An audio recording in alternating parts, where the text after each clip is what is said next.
ক্লাবের জায়গা নিয়ে তৃণমূলের দুই পরিবারের মধ্যে গন্ডগোল, আর সমস্যার সমাধান করার জন্য ডাকা হয়েছিল সালিশি সভায়।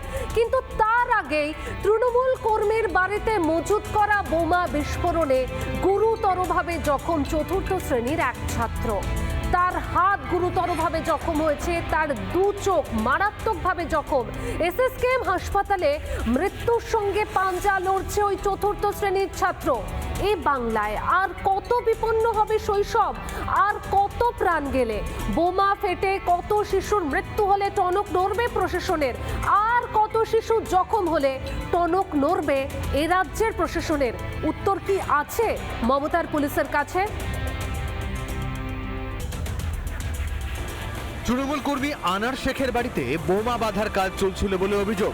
সেখানেই বিস্ফোরণ, গুরুতর জখম হয় বছর 8-এর এক নাবালক। সেই ক্লাব, যে ক্লাবের জায়গা কিন্তু তৈরি করা হচ্ছিল এবং রীতিমতো জবরদখল করে এইভাবেই কিন্তু পিলার তোলা হচ্ছিল, এমনটা কিন্তু অভিযোগ করা হচ্ছে, যা নিয়ে এলাকার দুটি গোষ্ঠীর মধ্যে কিন্তু দীর্ঘদিন থেকেই গন্ডগোল চলছিল। আজকে সেই গন্ডগোল মীমাংসা হওয়ার কথা ছিল।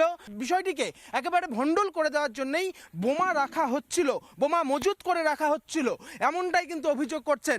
আনার শেখের সঙ্গে আমাদের একটা গোষ্ঠী দ্বন্দ্ব ছিল মাটি ক্ষেত্রে, একটা ক্লাবের জায়গা ছিল, অন্য জায়গায় বিক্রি করতে লোক এসে ঘিরছিল। আমরা একটা প্রতিবাদ করার পরে আজকের বসার কথা ছিল, তার আগে ওরা হচ্ছে আগ্নেয়াস্ত্র বোমা সব বেঁধে একটা চুক্তি হয়ে গেল যে এই ক্লাবের জন্য আমরা বসে যেটা করলে হয় করা হবে। অথচ আজকের এই বসার ডেট, কালকের হঠাৎ ওরা ওই আমাদের বিচারটাকে নষ্ট করে দেওয়ার জন্য, আমাদের ঘিরে মারার জন্যে ওই আনার শেখ বোম মারছিল। এরা কারা, কি করে? টিএমসি করে, আমরাও টিএমসি করি। গন্ডগোল তখন ওরা যুবই ছিল, আমরা মাদারে ছিলাম, এখন ওরা সব মাদারে এসছে। তার যে চোখ, সেই চোখের 80% কিন্তু ক্ষতিগ্রস্ত হয়ে গিয়েছে এবং একটি চোখ সারা জীবনের মতো নষ্ট হয়ে যেতে পারে বলে কিন্তু আমরা চিকিৎসক সূত্রেও খবর পাচ্ছি। হাতের যে প্রথম অংশ, অর্থাৎ হাতের যে 3টে আঙুল, প্রথম 3টে আঙুল থেকে হাতের কবজি পর্যন্ত পুরোপুরিভাবে উড়ে গিয়েছে। আঙুল উড়ে গেল, দুটো চোখের প্রবলেম। ডাক্তার কি বলছে আপনার? ডাক্তার কি বললো, 80 ভাগের মধ্যে চোখ দুটো পাওয়া যাবে না বলছে। 2019 সাল থেকে তৃণমূলের কোন্দলের জেরে আহত নাবালকের পরিবারের অনেকেই ঘর ছাড়া ছিল বলে অভিযোগ। তারপরও দলীয় কোন্দল বা বোমা বিস্ফোরণ মানতে নারাজ স্থানীয় তৃণমূল নেতৃত্ব।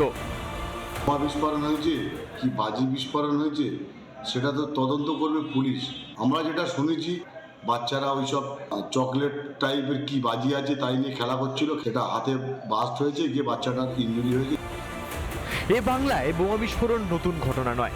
তৃণমূলের বোমাতে মৃত্যু হয়েছিল নদিয়ার ছোট্ট তামান্নার। কোথা থেকে আসছে এত বোমা বারুদ?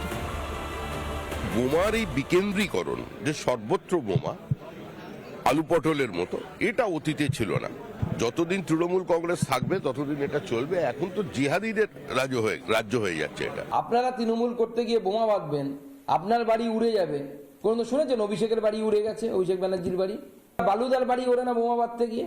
বালুদার হয়ে বোমা বাঁধতে গিয়ে মুসলমানের বাড়ি উড়ে যাচ্ছে, আর বালুদার বাড়ি উঠছে না। এই প্রশ্নগুলো তো মুসলিম সমাজের করা উচিত। ঘটনার পর থেকে পলাতক অভিযুক্ত তৃণমূল কর্মী, তদন্তে পুলিশ। ইন্দ্রাশিস বাগচুর রিপোর্ট, রিপাবলিক বাংলা। নানা ধরনের কন্টেন্ট দেখার জন্য লাইক করুন, শেয়ার করুন আমাদের ফেসবুক পেজ, সাবস্ক্রাইব করুন আমাদের ইউটিউব চ্যানেল। পাশাপাশি অন্যান্য ব্রেকিং নিউজের জন্য অবশ্যই চোখ রাখুন রিপাবলিক বাংলায়।